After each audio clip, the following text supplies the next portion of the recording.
Teaser मध्ये जे शेवटी तुम्ही दोघी जणी कारमध्ये बसून हसताय, मला सांग, खरं खरं सांग, स्क्रिप्ट मधली लाईन ती जास्त मजेशीर वाटलेली का खरंच काही बिहाइंड द कॅमेरा जोक झाला होता तेव्हा?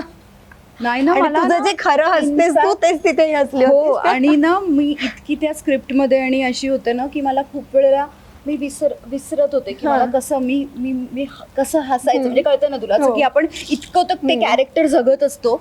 तर मला सर नेहमी म्हणायचे की इथे ना मला तुला तू तशी जी हसते ना तसं हसणं हवंय. आणि मी म्हणलं ओके सर. मग त्याच्यासाठी पण मला प्रयत्न, म्हणजे मी खरी तशी हसते पण तरीही ते करायलाही मला यु नो ते सगळं आठवून असं काहीतरी करून करावं लागायचं. कारण मला सगळे जे म्हणतात की तू हसते ते पटकन नाही येत. अंटिल, म्हणजे जर तुम्हाला आत्ता सांगशील असं हस, तर तसं नाही येणार मला. अंटिल अनलेस खरंच तसं काही घडतंय तेव्हा ते मनापासून येतं. सो ते मनापासून यायला खरंच सर आत्ताच हसले सर. सेट वरती नाही ऐकलं. सो ते पण जे मी हसले, जे तुला वाटलंय मनापासून, ते सरांचं म्हणणं आहे मी ऍक्टिंग केली. नाही तू म्हणतेस ना की इन्स्टंट असं मी हसते. आता तू कसं तिथे सांगितल्यानंतर तू काहीतरी आठवून हसली असती, पण आम्ही इतके दोघं जण उत्तम विनोदी काहीतरी बोलत असू, आमच्या विनोदाला बरं नाही कधी असं. हे मान्य आहे ना तुला? हो, मला मान्यच आहे. मी कितीदा तरी तिला बोलले, वाईट करायचो का आम्ही विनोद, ज्याच्यावर आमचा महाराष्ट्र पूर्ण असतो.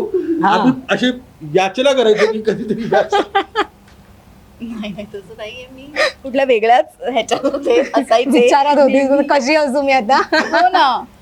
पहिल्या दिवशी मला मी निर्मितीताई जवळ इथेच स्क्रिप्ट वाचनला आम्ही जेव्हा होतो तेव्हा मी आदबाई सरांची बोलत होते आणि पहिल्या 1-2 दिवस जेव्हा मी वाचली होती तेव्हा मी ओके केलं. म्हणजे मी ओके तर नाही, म्हणजे मी करत होते नीट. आणि निर्मिती आल्यावर सर मला म्हणाले, आज तुला काय झालं, तू अशी का वाटतेस, अशी शांत का झाली? नर्वस झाली होती. जवळजवळ पहिलं वाक्य झाल्यानंतर हिरी माझ्याकडे असं बघितलं होतं, कारण ही पण पहिल्यांदाच काम करते. पण त्या दिवशी काय, आणि मी हिला काल बरं केलं होतं माझी डोक्यावर काय शिंग आहेत का? नाही तर तू इमॅजिन करू शकतेस की हे असं असेल तर मी हो, पण कुठे मला वाटू हसायला शकणार नाही. नाही, त्रास साहजिक आहे. होणार हो, ना. हो. पण तेच म्हणजे आदरयुक्त भीती वाटूच शकते. नाही, आदरयुक्त भीती असायलाच पाहिजे. अगं पण काम करताना कशाला वाटायला पाहिजे. पहिलं असं होऊ शकतं. पहिल्यांदा ती मुलाखत घेताना पण खूप घाबरायची. आता ती जरा बोलते ती. सर नाही. फार छान वाटलं तुम्हाला सगळ्यांची गप्पा मारून.